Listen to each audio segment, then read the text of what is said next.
ત્યાંથી થોડું નીચે આવીને જ અહીંયા છે ને અંજની માતાનું મંદિર છે, તો ત્યાં અમે દર્શન કર્યા. અને અહીંયા અંદર જવું હોય ને તો પહેલાં હાથ પગ મોઢું ધોઈને જવાનું. ઉપર જાઓ કે નીચેની સાઈડ જાઓ, બંનેમાંથી ગમે તે સાઈડ જાઓ, પણ ત્યાંથી તમે આગળ જશો ને, મતલબ અહીંયા છે ને તમે આવવામાં ને જવામાં છે ને એક નાનું કુડું એવું નદી જેવું છે, તો એની ઉપર પથ્થરને એવું રાખીને નાનું બ્રિજ જેવું બનાવાયું, તો એને ક્રોસ કરીને તમારે અવર જવર કરવી પડે.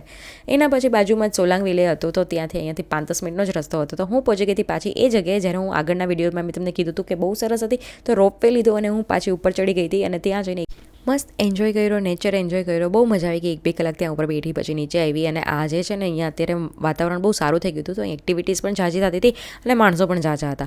પછી અમે ત્યાંથી નીકળી ગયા હતા બીજી જગ્યાએ. હવે હું ક્યાં જાઉં છું એ નેક્સ્ટ પાર્ટમાં કહીશ. ઓકે, અત્યારે તો તમે છે ને વ્યૂ જુઓ.